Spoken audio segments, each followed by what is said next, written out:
नमस्कार, बहुत बहुत धन्यवाद आपका।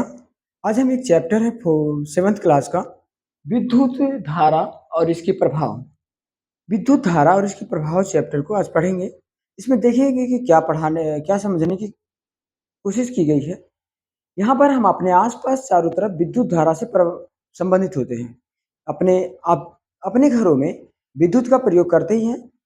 पंखे की हवा के रूप में, फ्रिज के रूप में, टीवी के रूप में, अलग-अलग प्रकार से हम विद्युत का प्रयोग करते हैं अपने दैनिक जीवन में। आपको ये पता होगा कि विद्युत धारा ये जब हम ये पहले आप टॉपिक लिख लीजिएगा।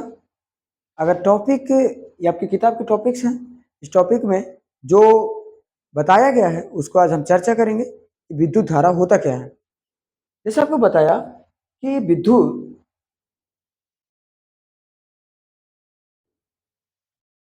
विद्युत जो होता है वह एक प्रकार से फोटान के रूप में चलता है। विद्युत किस रूप में चलता है? विद्युत फोटान के रूप में चलता है। यानी विद्युत को यहाँ से लेकर यहाँ तक जाने के लिए छोटे-छोटे फोटानों के रूप में चलता है। फोटान क्या होते हैं? फोटान यह फोटान होते हैं। विद्युत फोटान के रूप में चलता है। किस रूप में चलता है? फोटान के रूप में चलता है। आपको ये पता होगा कि जो विद्युत धारा होता है, विद्युत धारा एक स्थान से दूसरे स्थान तक जाने के लिए सुचालक का सहारा लेता है। अगर उस सुचालक नहीं हो तो विद्युत धारा एक जगह से दूसरी जगह नहीं जा सकता।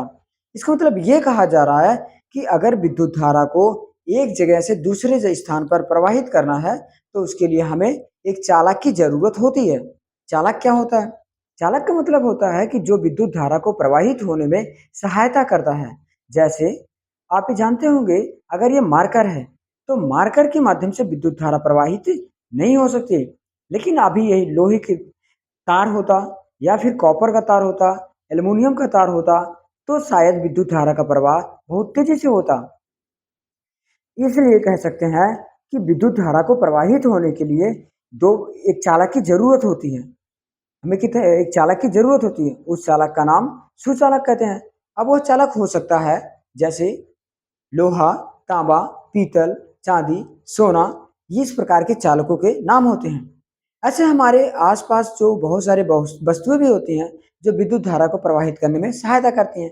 जैसे आप जानते हैं कि पानी भी विद्युत धारा को प्रवाहित करने में सहायता करता है। जैसे पानी में करंट आता है, पानी में विद्युत धारा का प्रवाह होता है। जैसे हमारे शरीर है, हमारे शरीर में विद्युत धारा का प्रवाह करने में सहायता उत्पन्न करता है। अगर आप मान लो कि आप खड़े हो, आपको विद्युत लग चुकी, विद्युत आपको करंट लग रहा है। आपको अगर कोई व्यक्ति दूसरे जगह से पकड़ लेता है तो उसको भी विद्युत धारा का प्रवाह विद्युत लग जाएगा। इसका मतलब ये मैं कहना चाह रहा हूँ कि विद्युत धारा का प्रवाह के लिए है ना, विद्युत धारा और इसके प्रभाव, विद्युत धारा का प्रवाह प्रभाव एक वस्तु से दूसरे वस्तु तक प्रवाहित होने के लिए उसके लिए हमें क्या चाहिए? उसके लिए हमें एक प्रकार से सहयोग की सहायता चाहिए, सहयोग का मार्ग चाहिए। तभी विद्युत धारा एक स्थान से दूसरे स्थान तक आसानी से प्रवाहित हो सकता है। दूसरी तरफ हम ये देखते हैं कि विद्युत धारा को प्रवाहित होने के लिए हमें अपने आसपास के वातावरण में, जैसे देखा, आप जानते हैं, अब विद्युत धारा का एक स्विच दबाया तो लाइट जल रहा है। इसका मतलब उसमें क्या लगा, क्या है? उसमें लगा तार है। वो जो तार लगा हुआ है वही तो तार विद्युत धारा को प्रवाहित कर रहा है। वही तार लगा हुआ विद्युत धारा को प्रवाहित करने के लिए। और वो है तार किसका? वो हो सकता है आपके घरों में कॉपर का तार लगा हो, एल्युमिनियम के तार लगा हो। कॉपर और एल्युमिनियम के तार ये आपकी विद्युत धारा को प्रवाहित करने में सहयोगी बन रहे हैं। यहाँ तो बात रही बेसिक, छोटी सी बात रही। विद्युत धारा को प्रवाहित करने होने के लिए कोई ना कोई चालक की जरूरत होगी होगी, ये बात कन्फर्म है। कुचालक में विद्युत धारा का प्रवाह नहीं हो सकता। कुचालक होते कौन है? जैसे कि लकड़ी, आप लकड़ी, अगर आप कहें कि कांच में विद्युत धारा का प्रवाह नहीं होगा, कागज विद्युत धारा का प्रवाह नहीं होगा, कपड़ा विद्युत धारा का प्रवाह नहीं होगा। लेकिन अगर वही गीला कपड़ा होगा तो विद्युत धारा का प्रवाह आसानी से हो जाएगा, क्योंकि उसमें पानी की मात्रा है। पानी वो विद्युत धारा को प्रवाहित होने में सहायता कर देगा। दूसरा, आप लकड़ी, सूखी लकड़ी में विद्युत धारा का प्रवाह नहीं होगा। अब विद्युत जो होता है, ये तो बात रही विद्युत धारा का प्रवाह किसमें होगा, किसमें विद्युत धारा का प्रवाह नहीं होगा। जिसमें विद्युत धारा का प्रवाह होगा उसे विद्युत धारा का सुचालक कहते हैं, जिसमें विद्युत धारा का प्रवाह नहीं होगा उसे विद्युत धारा का कुचालक कहते हैं। आपको स्पष्ट हुआ? आप इस दूसरी बात समझ लीजिए कि विद्युत धारा को प्रवाहित होने के लिए और विद्युत धारा को सही ढंग से सुचारू रूप से चलने के लिए कुछ उसके अवयव होते हैं। विद्युत धारा के कुछ अवयव और तथा प्रतीक होते हैं जो हम अपने विद्युत धारा को प्रयोग करते समय दिखाई देते हैं, हम प्रतिदिन उसका उपयोग में लेते हैं। जैसे आपने नाम सुना होगा विद्युत सेल। विद्युत सेल क्या होता है? आप ये जानते हैं विद्युत सेल जो होता है, विद्युत सेल बनाया कैसे जाता है? विद्युत सेल ऐसे होता है, एक तरफ इसकी तरफ पॉजिटिव होता है, एक तरफ इसकी तरफ नेगेटिव होता है। यानी एक तरफ इसके पॉजिटिव होगा, दूसरी तरफ इसका नेगेटिव होगा। आप ये जानते होंगे, ऐसे देखे होंगे सेल को। जब आप ऐसे सेल को देखे होंगे तो एक तरफ पॉजिटिव, दूसरी तरफ नेगेटिव होगा। ओके, जब एक तरफ पॉजिटिव है दूसरी तरफ नेगेटिव है।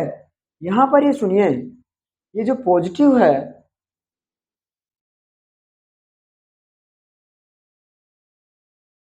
एक तरफ पॉजिटिव है दूसरी तरफ निगेटिव है। पॉजिटिव क्या करता है, निगेटिव क्या करता है? पॉजिटिव जो होता है, पॉजिटिव आपको विद्युत धारा का प्रवाह जो होता है आपका इधर से इधर की तरफ होता है। यानी हमेशा विद्युत धारा का प्रवाह धनात्मक से ऋणात्मक की तरफ होता है। ये आपका प्रवाह हो रहा है विद्युत धारा का। यानी जैसे आप बोला गया विद्युत धारा इस धनात्मक दिशा से निकलेगा, ऋणात्मक दिशा की तरफ आपका आएगा।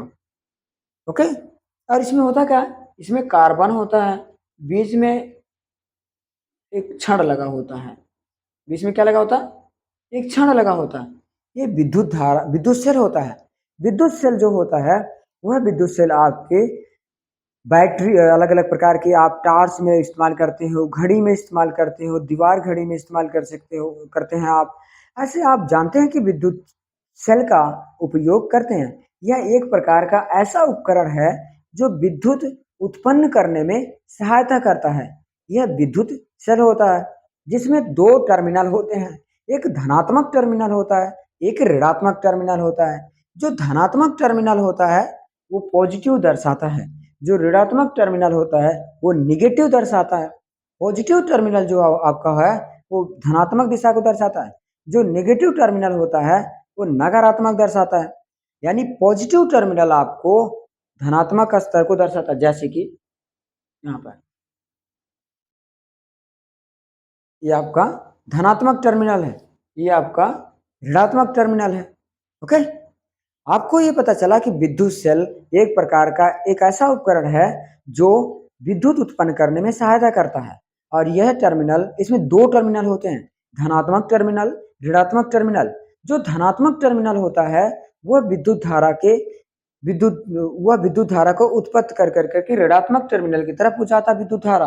ओके, दूसरी बात ये मैं कहना चाहूंगा, जो विद्युत धारा होता है, विद्युत धारा आपका प्रवाह को बनाए रखने के लिए हम वह जब अगर चार्ज नहीं होता विद्युत विद्युत सेल तो वह प्रयोग में नहीं आ सकता, अर्थात उसको चार्ज की आवश्यकता होती है। जब विद्युत सेल आपका डिस्चार्ज हो जाता है तो आपका घड़ी चलना बंद हो जाता है। क्यों?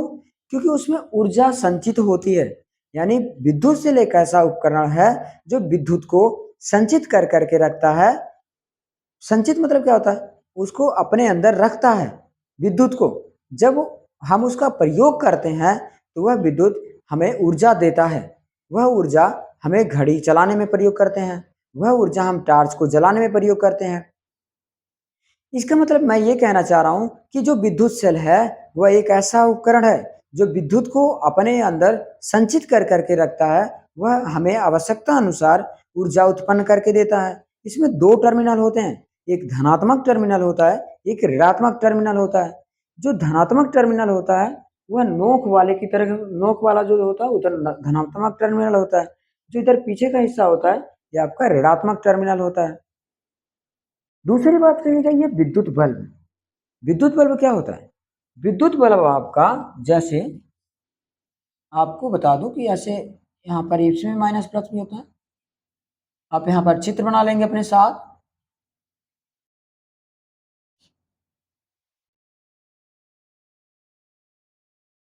ऐसे बना रहता है इसको।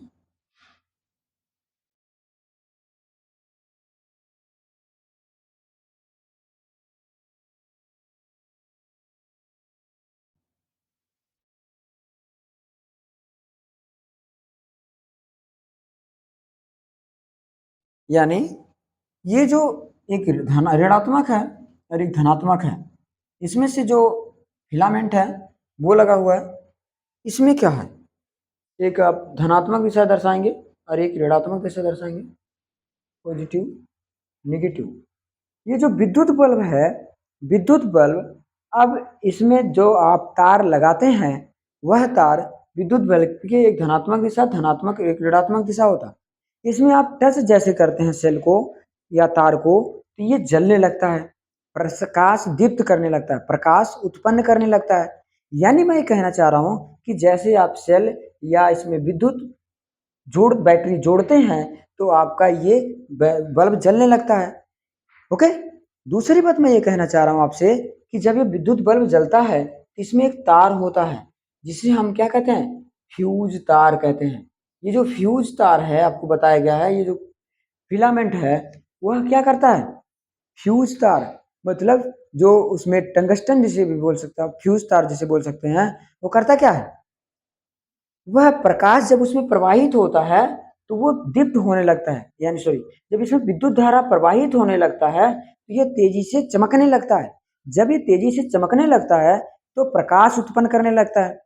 यानी विद्युत धारा के प्रवाहित होने के बाद यह प्रकाश उत्पन्न करता है, दीप्त होकर करके तेजी से चमकने लगता है। इसीलिए कहा जाता, जब हम बल्ब में प्रकाश विद्युत को जोड़ते हैं तो यह तेजी से प्रकाश दीप्त करने लगता है, प्रकाश उत्पन्न करने लगता है। और ये करता क्यों है, जब ये इस रास्ते से प्रकाश गुजरता है तो ये इतना पतला तार होता है और ये उस रास्ते से गुजरते समय उसमें चमक उत्पन्न होती है।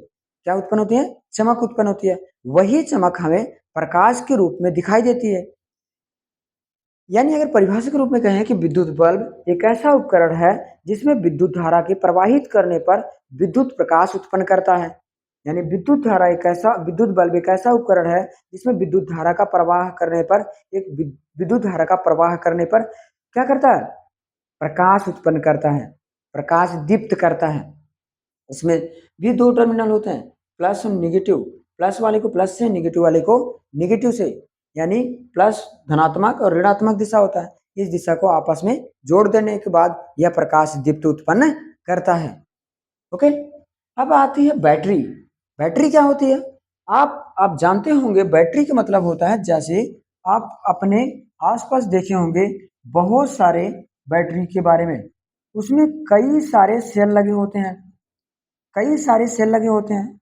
वह बैटरी आप अपने आसपास देखे होंगे कि बैटरी होती है, वो बैटरी करती क्या है, बैटरी जहां हम सेल का प्रयोग थोड़े मात्रा में ऊर्जा उत्पन्न करने के लिए करते हैं, वहां पर बैटरी का प्रयोग हम बड़ी मात्रा में ऊर्जा उत्पन्न करने के लिए करते हैं। ऐसा इसलिए मैं कह रहा हूँ क्योंकि जो बड़ा ट्रक होगा अब एक छोटा सा सेल के माध्यम से तो नहीं चलेगा ना, उसमें बड़े बैटरी की जरूरत पड़ेगी। इसीलिए यहाँ पर हम कई सेलों को जोड़ कर कर करके एक बैटरी का निर्माण कर लेते हैं। कई सेलों को जोड़ कर कर करके हम एक बैटरी का निर्माण कर लेते हैं। उसी को सेलों के समूह को हम क्या कहते हैं, सेलों के समूह को बैटरी करते हैं, बैटरी कहते हैं। इसमें ये एक दूसरे से जुड़े रहते हैं, ये एक दूसरे से जुड़े रहते हैं। यहाँ पर चिमटी लगा देते हैं, यहाँ पर चिमटी लगा देते हैं। यानी जो बैटरी होता है वह सेलों का समूह होता है। इसमें कई सेल आपस में जुड़ कर कर करके एक बैटरी का निर्माण करते हैं। जब बैटरी निर्मित हो जाती है तो वह बड़े कंजम्पशन के लिए, बड़े जहां विद्युत की ज्यादा खपत होती है वहां पर हम बैटरी का प्रयोग कर सकते हैं। अर्थात हम छोटे से जगह के लिए तो सेल का प्रयोग काम चला लेते हैं, लेकिन बड़े जगह इस्तेमाल करने के लिए, बड़े ऊर्जा की आवश्यकता की पूरा करने के लिए हम बैटरी का प्रयोग करते हैं। अगर हम इसके परिभाषा सुनना चाहेंगे तो इसका मतलब ये होता है कि बैटरी वह उपकरण है जहां पर सेलों को कई कई सेलों को जोड़ कर करके बैटरी का निर्माण किया जाता है। और इसमें होता क्या, इसमें तेजाब होता है, जो क्लोरीन होता है वह भरा जाता है। यह भरने के कारण क्या है, क्योंकि इसमें ऊर्जा उत्पन्न करने की वजह से भरा जाता है। और ये अभी बड़ी क्लास में आप पढ़ेंगे कि इसमें क्लोरीन जो भरा जाता ये क्यों भरा जाता है। अगले क्लास में पढ़ेंगे कि ये भरा जाता, इसका फायदा क्या हो सकता है, इसका नुकसान क्या हो सकता है। ये आपके अगले क्लास का चैप्टर है, यानी नेक्स्ट क्लास में आप पढ़ेंगे कि इसमें कौन से तरल पदार्थ भरे जाते हैं, क्यों भरे जाते हैं। ये आपका अगले क्लास का टॉपिक है। संयोजी तार क्या होता है? संयोजी तार का मतलब होता है कि वह ज्वाइंट करता है। जैसे आप देखोगे कभी अपने घरों के बिजली परिपथ में, यानी विद्युत परिपथ में, ये भी देखो विद्युत परिपथ भी लिखना था यहाँ पे, अब विद्युत परिपथ भी लिख सकते हैं। बहुत सारे टॉपिक होते हैं जो आपके क्लास से बियॉन्ड में, मतलब दूसरे क्लास के टॉपिक होते हैं, वह यहाँ पर नहीं लिखे गए। सिर्फ और सिर्फ आपके क्लास के ही टॉपिक्स इसमें जो लिखे गए हैं वही बार यहाँ पर लिखे गए हैं। अब बहुत सारे पॉइंट हैं जो यहाँ पर आपको अपनी क्लास की सिर्फ दिए गए हैं। क्लास 7th के हिसाब से एनसीईआरटी जो है उसके हिसाब से दिए गए हैं यहाँ पे सिलेबस, वही सिर्फ। और जो बाकी के और सिलेबस होते हैं वो यहाँ पर नहीं लिखे गए हैं, वो आप अगले सिलेबस, अगले नेक्स्ट क्लास या अगले क्लास की वीडियोस में देख सकते हैं आप। दूसरी बात ये कह रहा हूं कि जो हाँ संयोजी तार होता है, संयोजी तार करता क्या है, जो आपका संयोजी तार है वो जैसे मान लो ये आपका बोर्ड है, बोर्ड में बटन लगे हुए हैं बहुत सारे, बोर्ड में मैंने बटन लगा दिए बहुत सारे, ये बटन है, ओके।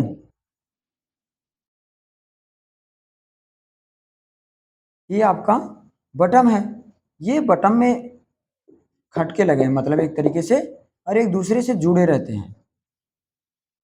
ये बाहर से जब एक तार आता है,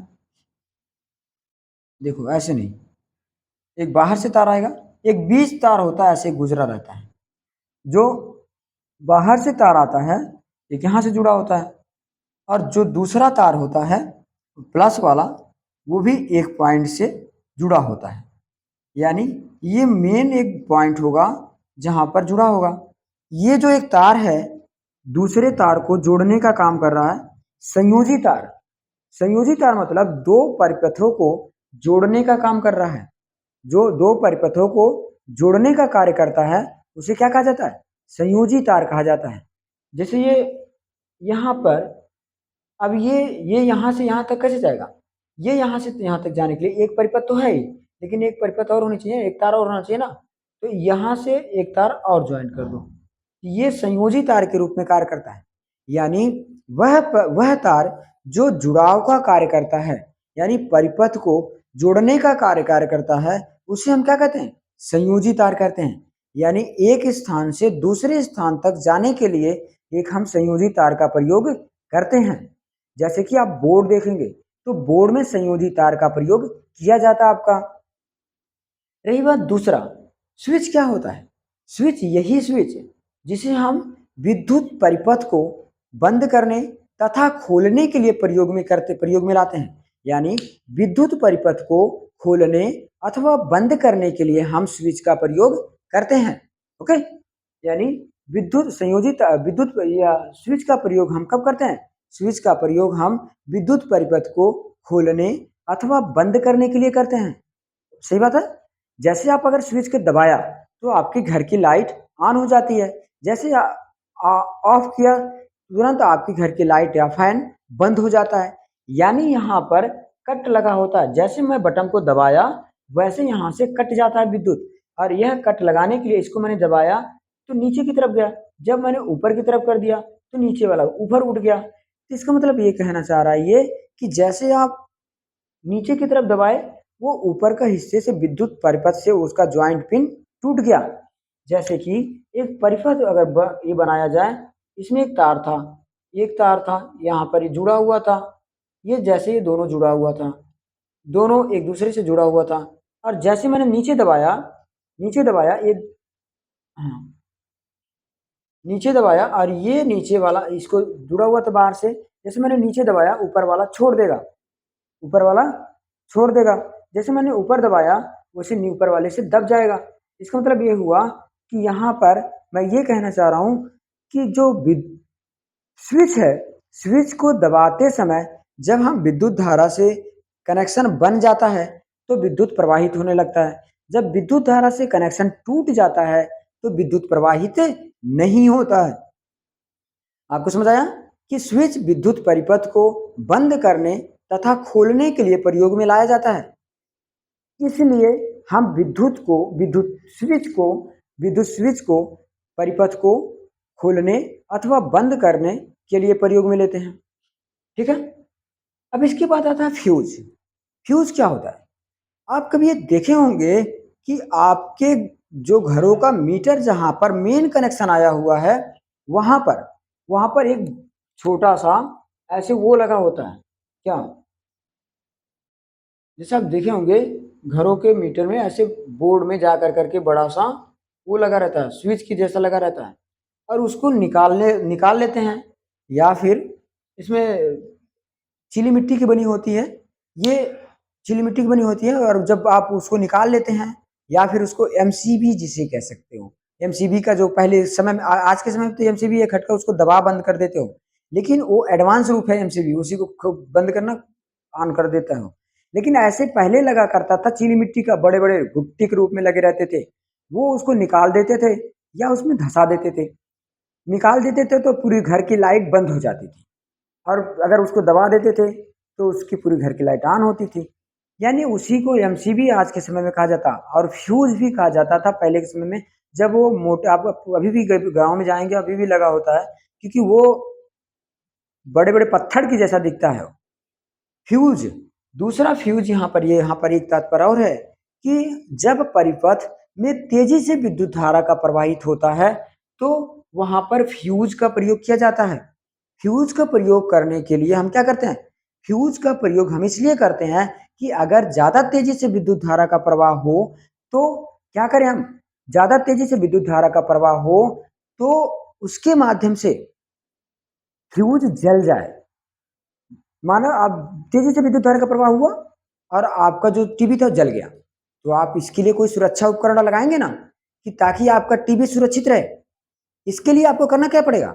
इसके लिए आपको करना पड़ेगा कि जो आपका मेन कनेक्शन है वहां पर फ्यूज लगाएं, या फिर अपने टीवी के आसपास कहीं भी फ्यूज का प्रयोग करें, या फिर आप कहीं भी परिपथ के किसी भी स्थान पर आपको एक जगह पर फ्यूज का प्रयोग करना पड़ेगा। क्यों? क्योंकि अगर तेजी से विद्युत धारा का प्रवाह हो रही हो तो उस जगह फ्यूज तुरंत कट जाए, यानी विद्युत धारा को वहीं पर रोक दे। फ्यूज का प्रयोग इसलिए किया जाता है क्योंकि आपका जो उपकरण है, फ्रिज है, कूलर है, एसी है, पंखा है, लाइट है, वह खराब ना हो, इसीलिए फ्यूज का प्रयोग किया जाता है। जब आपका विद्युत परिपथ में तेजी से विद्युत धारा का प्रवाह होता है तो उसके लिए फ्यूज लगाया जाता है। फ्यूज के प्रयोग से हमारे जो उपकरण होते हैं, फ्रिज, पंखा, कूलर, एसी, सब वह आसानी से बच जाते हैं। ओके। और कह रहा है कि विद्युत धारा का तापीय प्रभाव का मतलब क्या होता है? विद्युत धारा का तापीय प्रभाव का मतलब होता है जब विद्युत धारा का प्रवाह तारों के माध्यम से होता है तो उसमें पता क्या होता है? ताप ताप उत्पन्न होता है, यानी हीट उत्पन्न होता है, ऊर्जा। हम कह सकते हैं कि हल्का सा गर्म होने लगता है, आसान भाषा में कहें तो ताप उत्पन्न होने लगता है, गर्म होने लगता है। यानी जिस मार्ग से विद्युत धारा का प्रवाह होता है वह विद्युत ताप उत्पन्न करता है। जैसे तार के माध्यम से विद्युत धारा का उत्पन्न हो रहा है तो वो तार में क्या होगा? तार हल्का हल्का हीट होगा। इसीलिए जब विद्युत धारा का प्रवाह तेजी से होने लगता है तो शॉर्ट सर्किट इसी को बोला जाता है। शॉर्ट सर्किट होता क्या है? शॉर्ट सर्किट का मतलब होता है कि जब विद्युत धारा का प्रवाह तेजी से हो रहा होता है तो उसमें तापमान तेजी से उत्पन्न होने की वजह से तार जल जाता है। तार क्या होता है? तार जल जाता है। तो आपका जो पूरा परिपथ है वो परिपथ आपका नष्ट हो जाता है, यानी खराब हो जाता है। जैसे आप जानते हैं कि विद्युत धारा के प्रवाहित होते समय अब वह तेजी से उसमें इतना ज्यादा ताप उत्पन्न हुआ कि उसमें जो तार था, तार जल गया। जब तार जल जाएगा तो वहीं से उसका कनेक्शन, मान लो तार जा रहा था, वहीं से उसका कनेक्शन कट जाएगा। जब उसका कनेक्शन वहीं से कट जाएगा तो विद्युत धारा का प्रवाह बंद हो जाएगा। यानी विद्युत धारा का तापीय प्रभाव, विद्युत धारा का चुंबकीय प्रभाव का मतलब क्या है? विद्युत धारा का चुंबकीय प्रभाव का मतलब होता है कि आप ये जानते होंगे जहां पर विद्युत धारा का प्रवाह होता है, आप चुंबक वाले चैप्टर में पढ़े होंगे कि जहां जहां अगर मैं यहाँ पर चुंबक रखता हूँ कहीं आसपास, तो चुंबक यहाँ पर है, इसका प्रवाह कहाँ तक होगा? आसपास क्षेत्र में होगा, जितना आसपास लोहा होगा उसको क्या करेगा? खींच लेगा। ऐसे चुंबक में भी विद्युत धारा का चुंबकीय प्रभाव उत्पन्न करता है। जिस मार्ग से विद्युत धारा प्रवाहित होती है उस मार्ग में क्या होता है? चुंबकीय प्रभाव उत्पन्न होता है। इसका मतलब क्या है? अगर आप कहा जाता है कि अगर एक घड़ी है, आपका उदाहरण में किताब में दिया है, जैसे आप एक घड़ी है, घड़ी में आप विद्युत धारा कभी प्रवाहित हो रही थी, लेकिन अगर विद्युत धारा प्रवाह बंद कर दिया जाता है तो भी उसमें देखा जाता है कि जो चुंबकीय प्रभाव के कारण वह घड़ी हल्की सी, घड़ी की सुई हल्की सी हिल रही थी। पहले आता था, आप ये जानते होंगे पहले टॉपिक आता मतलब स्टेपलाइजर जिसे कहते हैं। स्टेपलाइजर आप नाम सुने होंगे। स्टेपलाइजर बॉक्स की तरह होता था। स्टेपलाइजर में वो इसलिए लगाया जाता था, जो आपका टीवी है, फ्रिज है, फैन है, उसमें लाइट आई पहले, लाइट आने के बाद वह विद्युत को कंट्रोल कर देता था। विद्युत को कंट्रोल का मतलब होता था विद्युत धारा को, प्रवाह को नियंत्रित कर देता था कि अगर तेज आए तो क्या करे? तेज आए तो रोक दे, यानी आपका जो उपकरण लगा हुआ घर में वो जले नहीं। अगर कम आए तो उसको थोड़ा तेज बढ़ाने की कोशिश करे, ताकि आपकी जो फैन, फ्रिज, कूलर नहीं चल पा रहे थे पूरी पूरी तरीके से, वह स्टेबलाइजर आपका विद्युत प्रवाह को बढ़ा सके। इसलिए यह चुंबकीय प्रभाव में जब विद्युत धारा का प्रवाह होता है तो अपने आसपास की क्षेत्र में चुंबकीय प्रभाव उत्पन्न करता है। इसी चुंबकीय प्रभाव की वजह से जो विद्युत घड़ी होती है वह क्या करने लगती है? गति उत्पन्न करने लगती है। विद्युत चुंबक क्या होता है? विद्युत चुंबक का मतलब होता है जब आप विद्युत धारा का प्रवाह अपने मार्ग से होता है तो आप विद्युत मार्ग के आसपास चुंबकीय प्रभाव उत्पन्न होता है, उसे विद्युत चुंबकीय प्रभाव कहते हैं। उसी विद्युत चुंबकीय प्रभाव के कारण आप अगर विद्युत धारा के नजदीक जाते हैं या फिर उसको कभी टच भी हो जाता है गलती से, तो आपको करंट मार देता है, झटका मार देता है। वो झटका मारता है यानी वो आपको क्या करेगा? तेजी से झंझना देगा हाथ को। आपको ये भी बताना चाहिए था कि ये भी समझ लीजिए, सुन लीजिए कि विद्युत धारा दो प्रकार की होती है। एक डीसी करंट होती है और एक एसी करंट होती है। डायरेक्ट करंट होता है और एक अल्टरनेट करंट होता है। ये आपके अगले क्लास में पढ़ने का हिस्सा है, आपके यहाँ पर नहीं दिया गया है। डीसी करंट और एसी करंट क्या होता है ये भी समझ लीजिए, थोड़ी सी बात है। डीसी करंट मतलब डायरेक्ट करंट, वो है जो होता है बहुत तेजी से प्रवाहित होता है। वो डायरेक्ट हम जो मेन कनेक्शन से आता है आपकी इसमें लगा रहता है, बोर्ड में लगा रहता है, वो डीसी है। एसी क्या है? जो आपको घरों में प्रवाहित होने वाले होते हैं उसे हम एसी करंट कहते हैं। उसमें विद्युत धारा का प्रवाह ओवरलैप ऐसे चलता है, यानी इसे झटका लगता है घरों में प्रवाहित होने वाले विद्युत से। और जो डायरेक्ट करंट होता है झटका नहीं लगता, उठा के पटक देता है वो आपको, क्योंकि वो डीसी करंट आपको डायरेक्ट करंट है ना, तो वो तेजी से झटका नहीं देगा, वो उठा के पटकेगा तुरंत। मतलब कि वो बहुत तेजी से झटका देगा, ये तो झंझनाएगा हल्का सा, वो बहुत तेजी से झटका देगा। का कहने मतलब ये है। विद्युत घंटी क्या होती है? विद्युत घंटी मत यहाँ पर ये तात्पर्य है कि जब हम विद्युत धारा का प्रवाह विद्युत घंटी से करते हैं तो विद्युत घंटी चलने लगती है। यहाँ पर अभी आप इस टॉपिक में मत पढ़िए, अगले चैप्टर में पढ़ेंगे। और विद्युत परिपथ क्या है? विद्युत परिपथ का मतलब क्या होता है? विद्युत परिपथ का मतलब होता है कि जैसे आपका विद्युत परिपथ एक पूरा उपकरण, जिसमें बल्ब, जिसमें आपका स्विच, जिसमें आपका फैन, अर्थात विद्युत परिपथ में सभी उपकरण आप जुड़ कर करके जो एक परिपथ का निर्माण करते हैं उसे हम विद्युत परिपथ कहते हैं। जैसे यहाँ पर प्रतिरोध बना दिया, यहाँ पर बल्ब लगा दिया।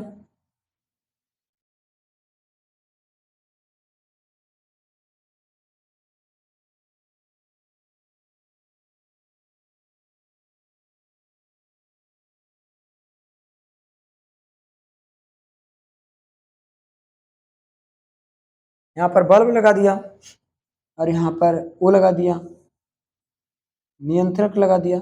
ऐसे पूरा एक परिपथ होता है जो विद्युत परिपथ दर्शाता है कि आपके पूरा नियंत्रण को व्यवस्थित करता है। उसी को हम क्या कहते हैं? विद्युत परिपथ कहते हैं।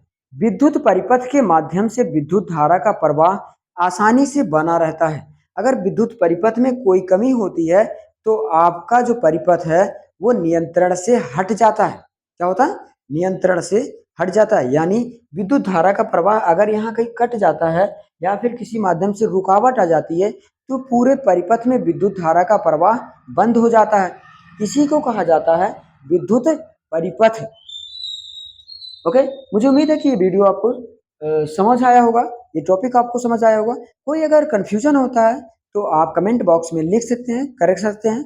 और आप इस जो हमारे क्लास के बच्चे हैं वो क्लास वीडियो में इसको डिस्क्रिप्शन ग्रुप में लिखवा दिया जाएगा। इसको अच्छे से अगर नहीं समझ आता है तो एक बार और पुनः आपको समझा दिया जाएगा। बहुत बहुत धन्यवाद आपका। नमस्कार।